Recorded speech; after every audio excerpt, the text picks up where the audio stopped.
हो गया। पहला टॉपिक है पदार्थ की कितनी अवस्थाएं होती है। तो पदार्थ की 3 अवस्थाएं होती है, ठोस, द्रव, गैस, सॉलिड, लिक्विड और गैस। पदार्थ की कितनी अवस्थाएं होती है? तो पदार्थ की 3 अवस्थाएं होती हैं, ठोस, द्रव और गैस होता है। पहला, उसके बाद इसका पहला पॉइंट है ठोस। ठोस किसे कहते हैं? ठोस वैसा पदार्थ जिसका आकार एवं आयतन, या वैसा वस्तु जिसका आकार एवं आयतन दोनों निश्चित होता है, तो उसको ठोस कहते हैं। तो इसका डेफिनेशन क्या हो जाएगा? ठोस वह पदार्थ है जिसके आयतन, आकार एवं सीमाएं क्या होती है?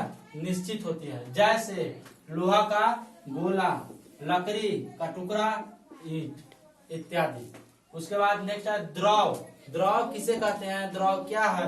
तो द्रव वह पदार्थ है जिसका आयतन निश्चित होता है परंतु आकार जो है अनिश्चित होता है। ठीक है, तो इसमें द्रव का क्या होता है? द्रव जो है उसका आयतन है वो निश्चित रहता है लेकिन उसका आकार जो है अनिश्चित रहता है। जैसे जल, दूध, तेल। अब ये तीनों को समझा रहा है। जल जो है, अगर 1 लीटर जल लेंगे और किसी बाल्टी में रखेंगे तो वो बाल्टी के आकार का हो जाएगा, और किसी दूसरे बर्तन में रखेंगे तो दूसरे बर्तन का, डिब्बा में रखेंगे तो डिब्बा के आकार का, ग्लास में रखेंगे तो ग्लास के आकार का। तो इसका क्या है? जिस वस्तु में रख रहे हैं उसके अनुसार इसका आकार बदल रहा है, लेकिन आयतन क्या होगा? आयतन तो उसका निश्चित होगा। उसी तरह दूध है और तेल है, इसका क्या है? ये द्रव है, तो द्रव का जो आकार होता है वो अनिश्चित होता है और आयतन निश्चित होता है। नेक्स्ट है गैस। गैस किसे कहते हैं? तो गैस वह पदार्थ है जिसका आयतन क्या होता है? और आयतन और आकार दोनों अनिश्चित होता है। जैसे हवा, ऑक्सीजन, नाइट्रोजन। अब एक चीज यहाँ बता देते हैं, हवा। हवा कहने से मतलब है कि उसमें ऑक्सीजन होगा, नाइट्रोजन होगा, हाइड्रोजन होगा, हीलियम होगा, कार्बन डाइऑक्साइड होगा, कार्बन मोनोऑक्साइड होगा, टोटल ऑल ओवर गैस का मिश्रण हो जाएगा, तो वो हो जाएगा हवा। अब एक चीज एक्स्ट्रा, ऑक्सीजन जो है हमारे वायुमंडल में ऑक्सीजन की मात्रा कितनी है? तो हमारे वायुमंडल में ऑक्सीजन की मात्रा 20.9 है। कितना है? 20.9, जिसको रान में 21% माना जाता है। और नेक्स्ट है नाइट्रोजन। तो नाइट्रोजन जो है हमारे वायुमंडल में सबसे अधिक नाइट्रोजन ही पाया जाता है, और नाइट्रोजन का प्रतिशत होता है 78%। ठीक है, सबसे ज्यादा हमारे वायुमंडल में कौन सा गैस पाया जाता है? तो नाइट्रोजन। उसके बाद ऑक्सीजन कितना? तो 21%।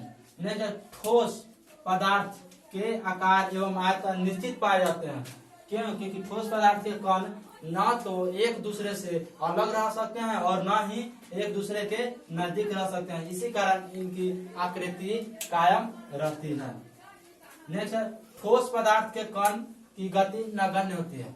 अब कोई भी ठोस है, ठीक है, उसकी जो पदार्थ की गति है, कण की गति है, वो नगण्य होती है, इसलिए वो मजबूती से एक दूसरे के साथ जुड़ा हुआ रहता है। एक एक्स्ट्रा पॉइंट, अगर केल्विन ताप को सेल्सियस में बदलना है तो कौन सा फॉर्मूला लगेगा? और केल्विन और सेल्सियस ताप को केल्विन में बदलना है, ठीक है, सेल्सियस को केल्विन में बदलना है तो कौन सा फॉर्मूला होगा? और केल्विन को सेल्सियस में बदलना है तो कौन सा सूत्र लगेगा?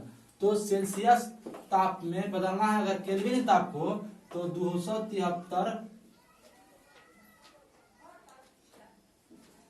केल्विन ताप माइनस 273 डिग्री होता है। तो अगर सेल्सियस में बदलना हो तो केल्विन ताप जितना रहेगा उसमें से 273 को क्या करेंगे? माइनस कर देंगे। अगर केल्विन ताप में बदलना है तो 273 में सेल्सियस ताप को ऐड कर देंगे। तो इस तरह से ये दो फॉर्मूला हो गया, सेल्सियस ताप को केल्विन ताप में बदलने का और केल्विन ताप को सेल्सियस में बदलने का। सो इस तरह से इस वीडियो में इतना ही, फिर अगला वीडियो में